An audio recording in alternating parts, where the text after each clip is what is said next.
5, 4, 3, 2, 1. This is Deducter bringing you set 4 of SKT1 vs KT Roaster in the Pro League Grand Finals. Here we have Action versus Rain, aka By Sun.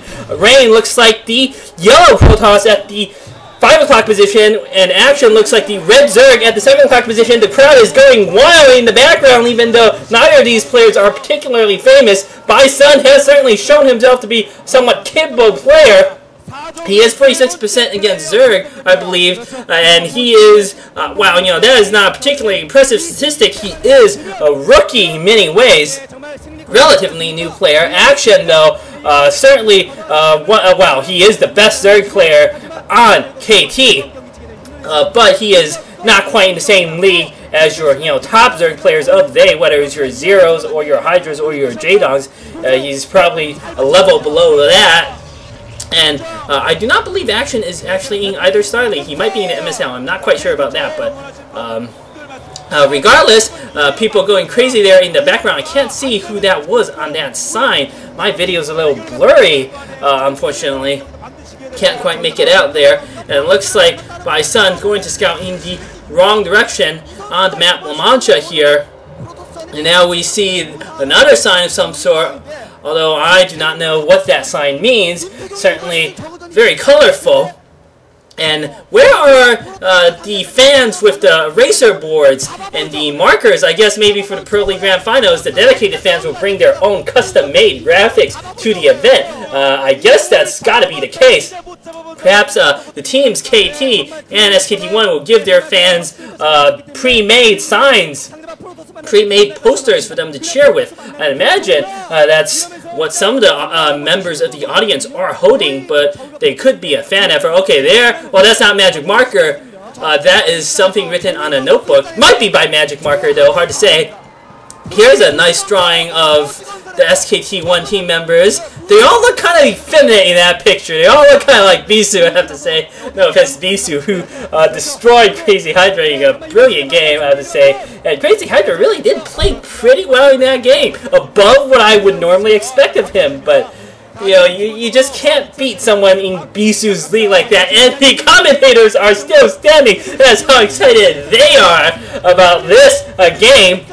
Next is first build coming out from By Sun, because, of course, he's got the probe inside of the main base of Action here, and he sees that is a 12-hatch build, nothing to be worried about. And is that a celebrity, or maybe they just want to hold a picture of that baby? That's probably what it is. The baby. Good for that baby.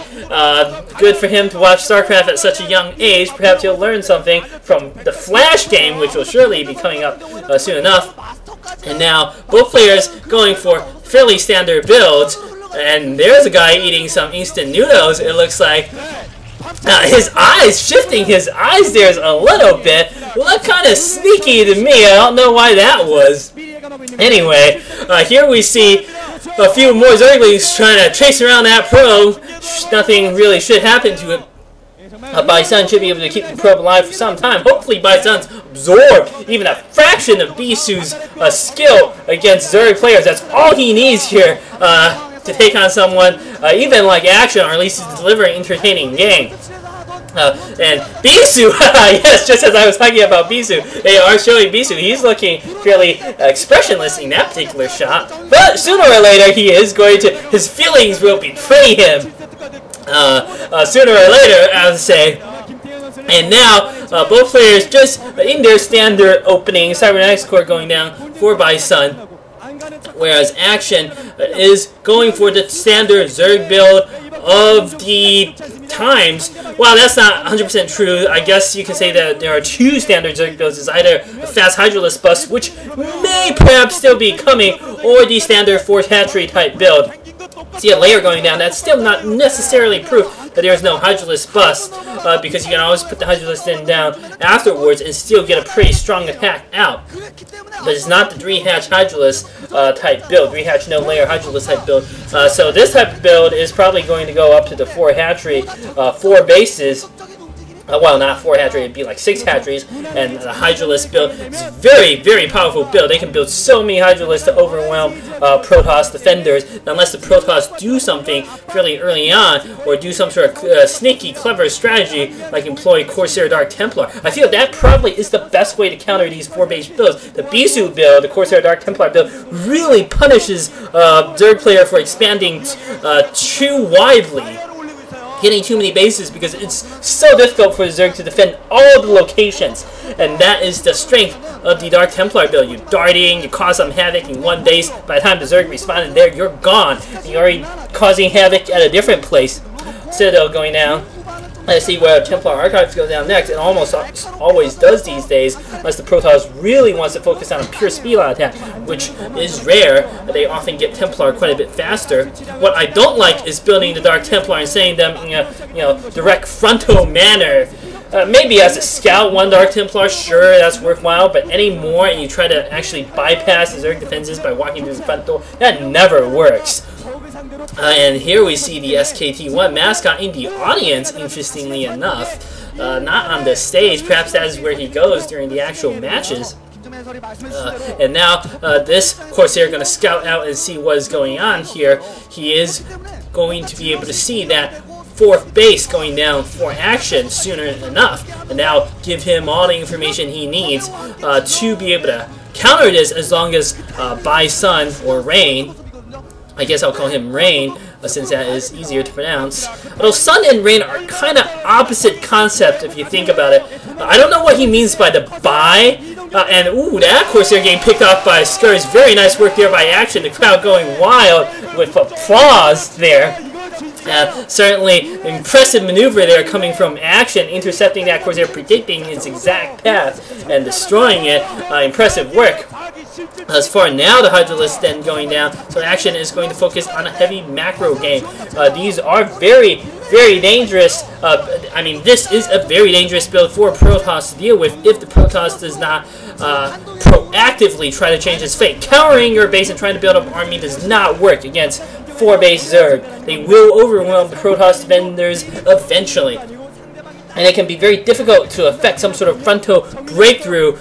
We see a few Spelots out here, but they're not going to be able to accomplish much. Those must be cheerleaders, surely, for both teams. Where are the cheerleaders normally? Massive cheering in the background there. Maybe there's some sort of celebrities. Nah, no, that doesn't seem likely. But where are the cheerleaders normally? There's got to be something here that I'm missing. Anyway, Rain putting down more gateways. He's going to go up to 6 or 7 gateways soon enough. He's going to try to push through the front here. And that cheerleader with an iPhone, with T1 coming out from the iPhone. Good for her. Or at least that looks like an iPhone, some sort of smartphone, certainly. And here we see some more gateways going down. As previously said, it looks like 6 gateways are going down for by Sun, and he's building that Dark Templar. Obviously, this Dark Templar is going to make no progress whatsoever in frontal attack, but it may be useful as a scout, and it may be useful to use in conjunction with the Zealots. That's actually a pretty good idea for a Dark Templar too.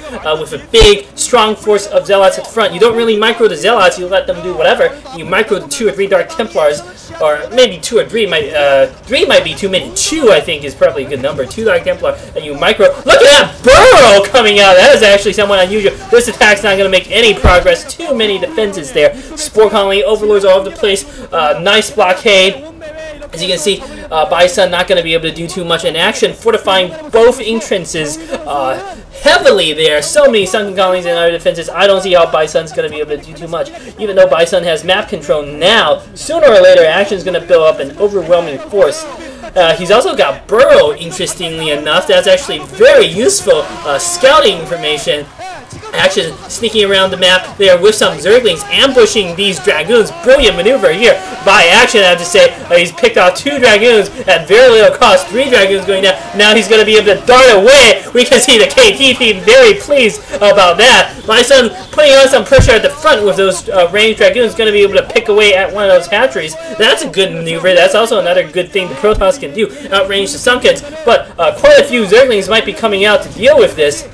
And we don't see any higher tech units coming out here from Action thus far. The SKT1 coaches seem a bit concerned by Rain's performance this game. And look at these Zerglings just darting around the map. Sure, a few are there getting picked off, but this is a small fraction of the potential that Action can muster. Action just using them so well to pick off reinforcements like that. Bison seems confused. He's maneuvering his forces around, and that Zergling burrowed near the massive attack here. Hold that thought. Massive attack here coming in from Bison at the natural, and Action needs to reinforce the defenses. He's got more. What is that? Snare coming out. He needs to bring the Zerglings from the back though, and bringing additional forces to actually deal with this. Action doesn't seem to actually have any sort of an army that he needs to send, and that Snare is actually pretty great, but he doesn't seem to have any defenses. What has Action been doing with all his resources this game? There's a complete breach at his natural here, and there is nothing, absolutely nothing. Bison picked the perfect moment to attack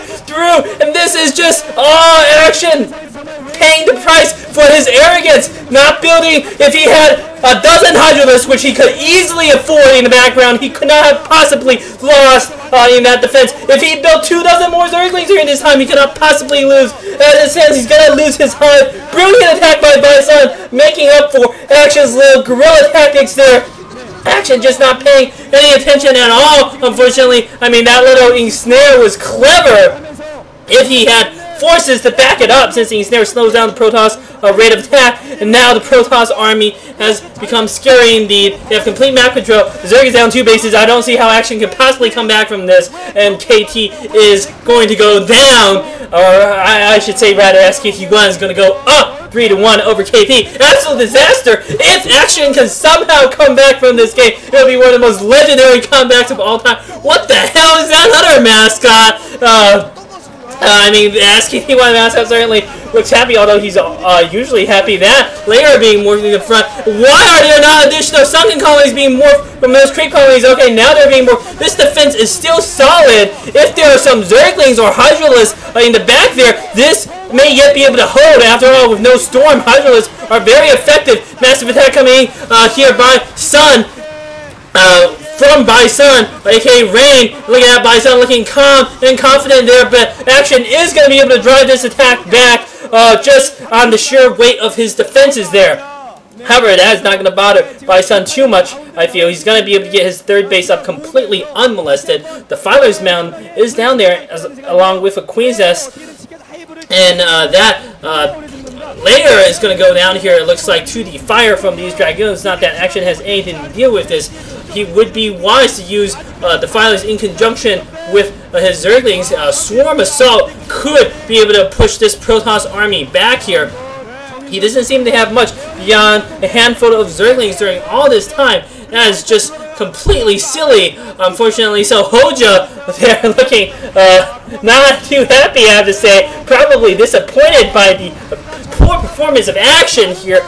I mean, he was playing so well early on in the game with his little guerrilla tactics, but he was so focused on getting a tech, and Rain just picked the correct moment to attack and break through. It took him so long just to break those defenses.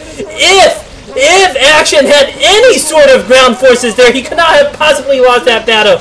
But unfortunately for him, he had nothing. These Corsairs are going to come in and clean up the Overlords without any problem at all. Some Scourge are going to come in and do what damage they can. But he's going to lose so many of his Overlords there. And now, massive Protoss attack coming in the front against all these defenses. In the background, he can't even swarm, since that would actually protect the Zealots. And looks like the Protoss attackers are going to finally break through the Zerg forces here. And the SKT1 coach actually looks fairly calm. Those sunken colonies are trying to focus down the Archons. But there are just too many Zealots. Brilliant game by Sun. One good attack through the front. Normally, I am not an advocate of the frontal assault, but it works when your opponent has nothing to defend. And look at that Action, so annoyed with himself. This is, I have to say, pretty big disaster for KT. I thought Action was well on his way to win. Bison clearly learning something from Bisu. Great game, I have to say. Going on to set 5.